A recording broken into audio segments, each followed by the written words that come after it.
Piprito na natin yung ating isda. Galunggong po, galunggong.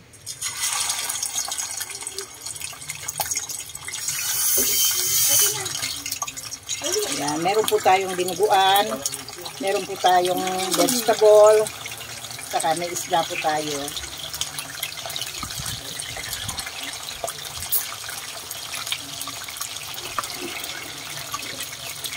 Kasi gigisa ko na po yung yung vegetable.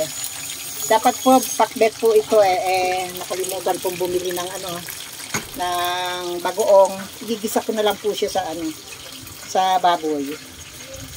Ayan.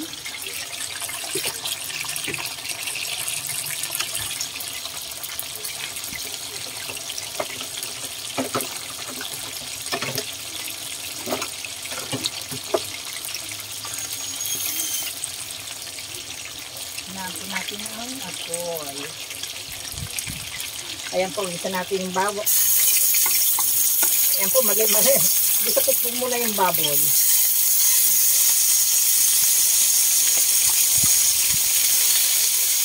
Yung baboy po muna.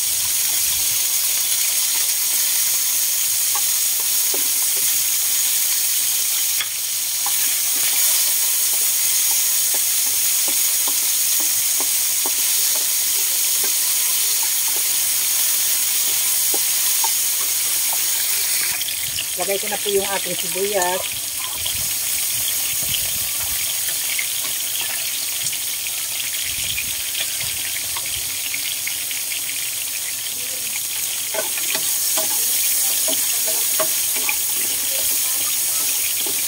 Tapos lagay na po natin yung kamatis.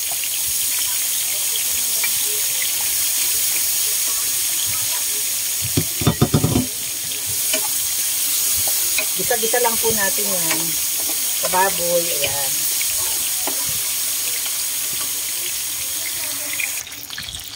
Lagyan po natin ng 4 cube. Ayan, pampalasa. Ayan po. Hello po.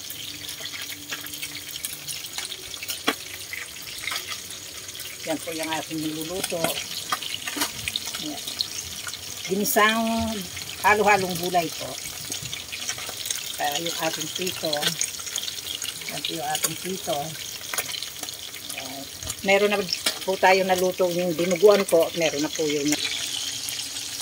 Ayan po, luto ng kabilang bahagi ng ating isda. Ayan. Ayan po, luto na ang ating prito.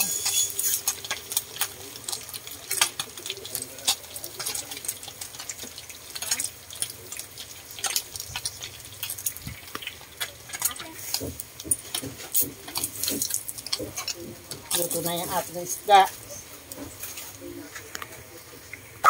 Pasensya na po sa ingay ng aso. Lagay ko na po yung ating kalabasa. Palambutin lang po muna natin ang konti ang kalabasa bago natin lagay yung mga ibang gulay.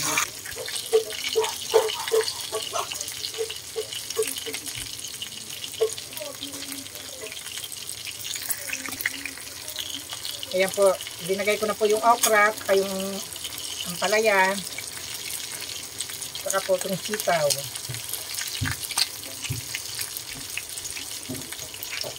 Tapos yung kangkong.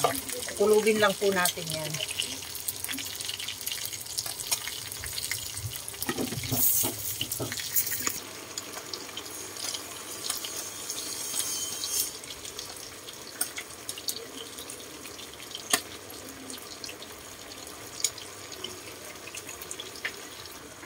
Luto na po ang ating gulay, at saka yung ating prito.